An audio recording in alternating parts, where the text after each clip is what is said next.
दुख सुख का उपभोग क्यों किए, बालक बन अयोध्या में विचरण क्यों किए, ये सारी बातें हमें स्मरण करना है।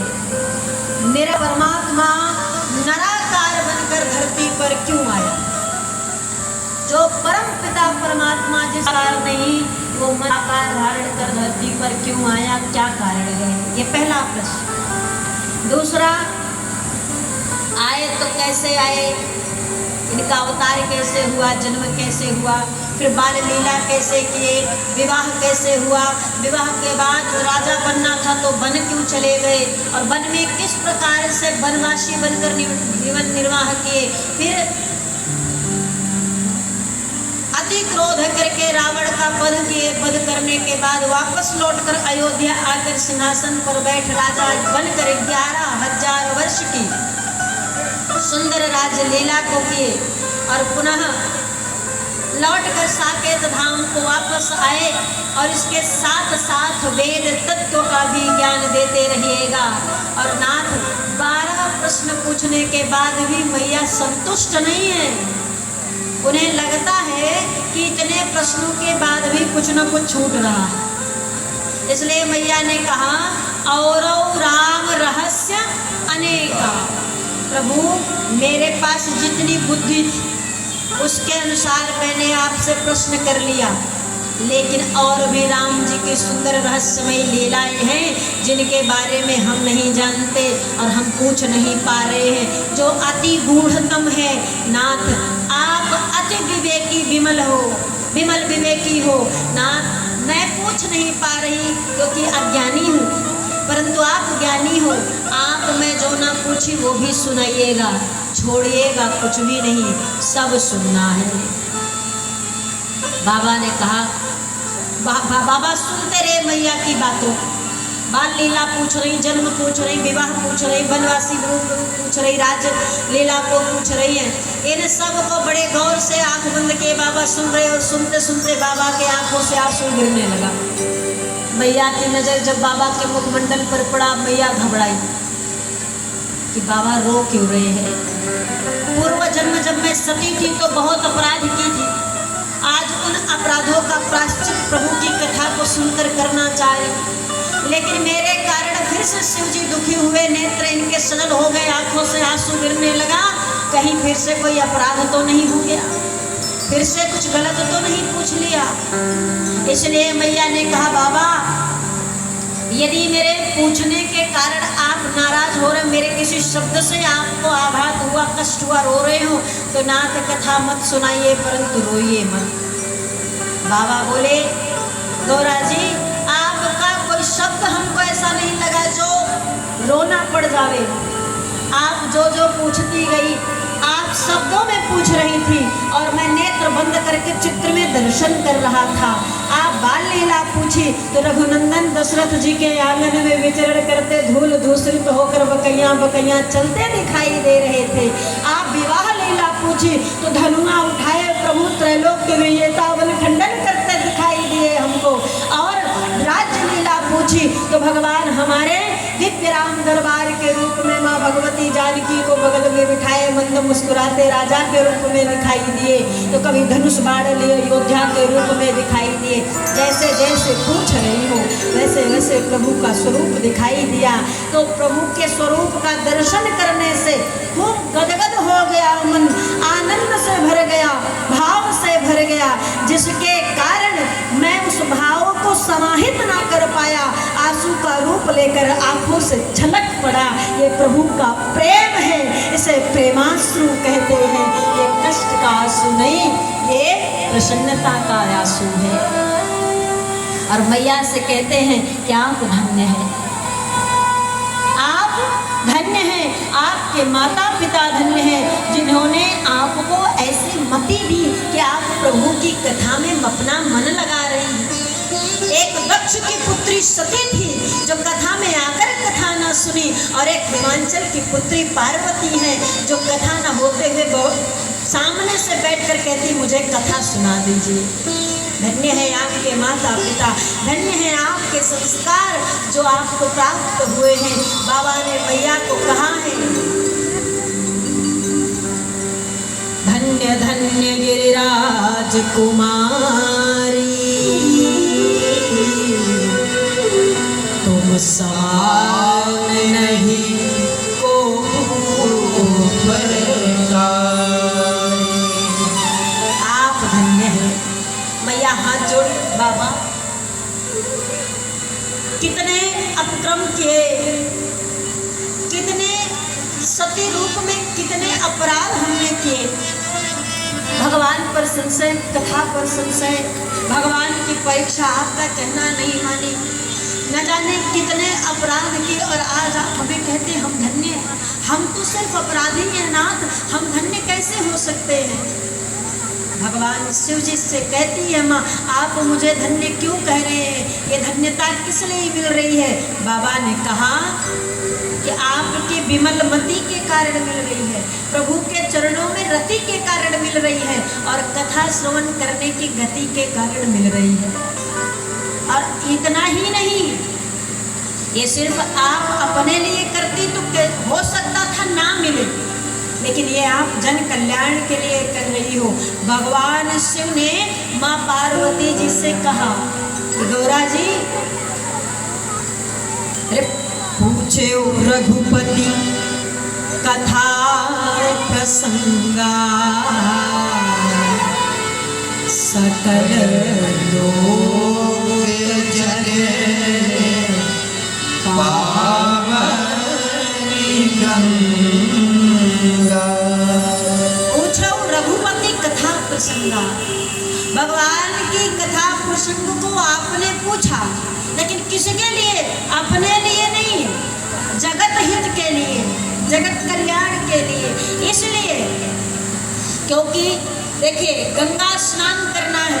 हमारे आपके जीवन में यदि कोई पाप हो जाता है, हमारी जानकारी से, पाप तो सबसे होता है, ऐसा कोई नहीं जो पाप ना किया है। कोई जानबूझकर किया है तो कोई अनजाने में किया। भाई राह चलते कितनी चींटी पाँव के नीचे दब गई, कभी गिनती किया। हत्या तो ये भी भाई, हाँ, ऑल आउट लगाते हो, कितने मच्छर मार के गिराते हो, हत्या ही तो कर रहे हो, साजिश तो हत्या का ही है। भाई सुरक्षा में कर रहे हो अलग बात, पर मौत तो हो रही है। न जाने कितने, ये सब तो चलो ठीक है। और जो दूसरे प्रवृत्ति के, दानव प्रवृत्ति के मानव जगत में बैठे हैं, जो जीवों को ही बिना भक्षण के पेट नहीं भर पाते हैं, ये पाप ही तो कर रहे हैं। हमारे द्वारा झूठ बोला जाए, हमारे द्वारा किसी के प्रति कटु भाव किया जाए, कुटिलता आए, ईर्ष्या आए, द्वेष आए, हमारे कारण किसी के नेत्र में आंसू आए, ये भी पाप है एक प्रकार का महाराज। इस शरीर से यदि किसी को सुख ना दे सके, किसी के जीवन में खुशी ना दे सके, किसी के होठों का मुस्कान ना बन सके, हमें कोई अधिकार नहीं उसकी आंखों में आंसू लाए महाराज। हम अगर हंसा नहीं सकते तो रुलाने का कोई अधिकार नहीं। रुलाने के लिए तो जगत में लाखों पड़े हैं, इन लाखों में कोई एक ऐसा होता है जो रोते हुए को हंसाने का सामर्थ्य रखता हो महाराज। उससे जैसा पुण्यात्मा कोई नहीं है। जगत में सब दुखी है, सब परेशान है, सब रो रहा है, उसके बीच में यदि कोई आकर के थोड़ा सा आपको प्रसन्न कर दे, समझ लो जीवन की बहुत बड़ी उपलब्धि किसी ने दिया। तो हमारे इस शरीर से हमेशा कोशिश यही करिए कि किसी को कष्ट ना पहुंचने पावे, किसी को दुख ना पहुंचने पावे, किसी के नेत्र में आंसू ना आने पावे। हम हंसा पाए ना हंसा पाए वो दूर की बात है, लेकिन रुलाए ना किसी को महाराज, कभी भी नहीं। जितना हो सके सत्कर्म करिए, अच्छे कर्म करिए, लोगों की खुशी का कारण बनिए, दुख का कारण कभी मत बनिएगा।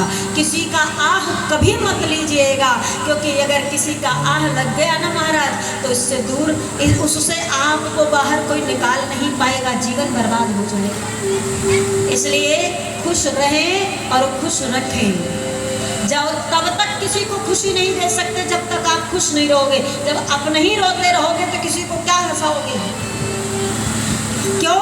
क्योंकि कि एक डलिया है, डलिया में फल लिए हैं, और अगर कोई आम मांगा आम था दे दिए, केला मांगा केला था दे दिए, सेब मांगा सेब था दे दिए, और लेकिन संतरा मांगा संतरा ना था तो नहीं दे पाए। क्यों? क्योंकि हमारे डलिया में नहीं था। तो ध्यान रखें, और इस मन रूपी डलिया में हंसी होगी तो हंसी दे पाओगे, खुशी होगी तो खुशी दे पाओगे, लेकिन अगर आंसुओं से इस डलिया को भर के रखोगे तो सिर्फ आंसू ही दोगे।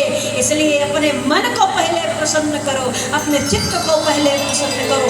विपत्ति सबके जीवन में है, एक किनारे विपत्ति को रखो और इतना खुश रहना सीखो, इतना मुस्कुराना सीखो कि दुख में भी मुस्कुराओ। ये दुख भी बेचारा दुखी होकर लौट जाए कि गलत एड्रेस पर आ गया, इसके पास आना नहीं चाहिए था। ये तो मेरे आने पर भी हंसी रहा है, मेरे आने पर भी मुस्कुरा रहा है। दुख भी आए ना तो प्रभु की प्रसादी समझ लो कि प्रभु का प्रसाद है, मुस्कुरा के स्वीकार करो, क्योंकि प्रभु के ही दुख है, प्रभु के ही सुख है, दोनों उन्हीं के हैं, दोनों वही देते हैं। समझकर प्रसाद ले लीजिए, वो दुख भी एक दिन दुखी होकर चला जाएगा। बस खुश रहना सीख लीजिए।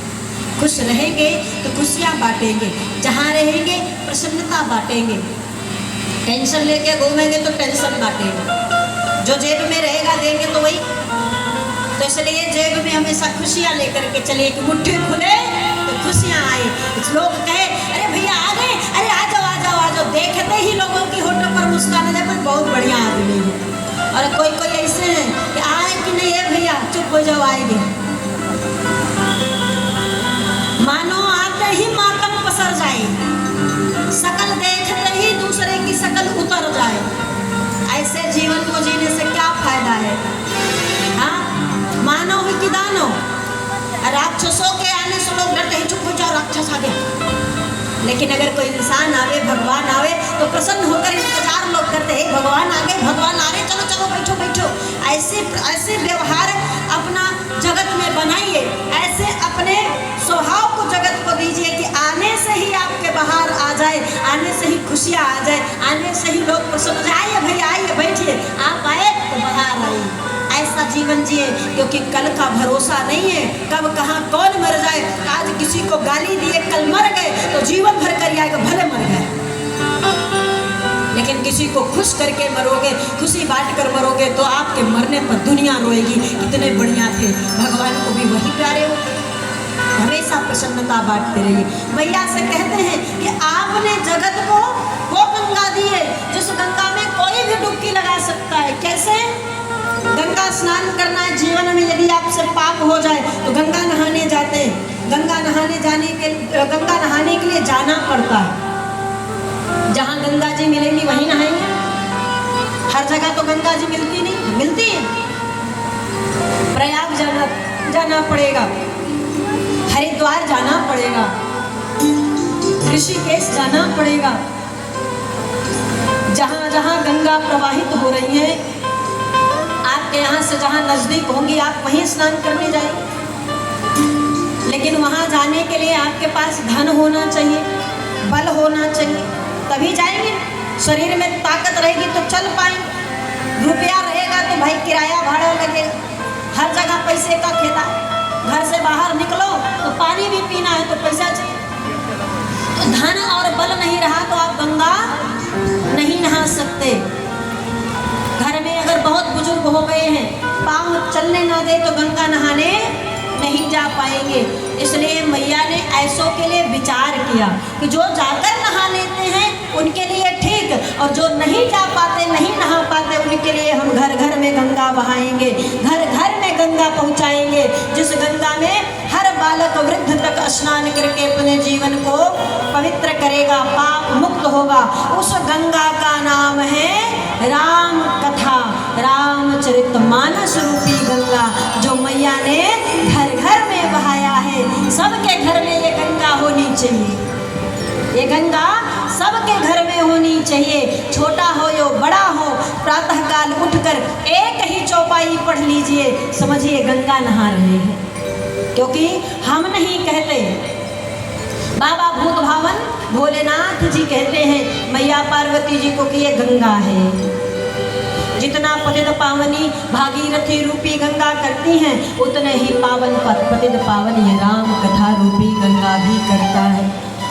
इसलिए भी वही सामर्थ्य है। पाप मुक्त होना है, राम कथा में डुबकी लगाइए। साप मुक्त होना है, राम कथा में डुबकी लगाइए। और वो अगर निरंतर नहीं प्राप्त होता, अब तो मोबाइल है, टेलीविजन है, सब पर राम कथा चलती है। हमारी ये जो गाई जा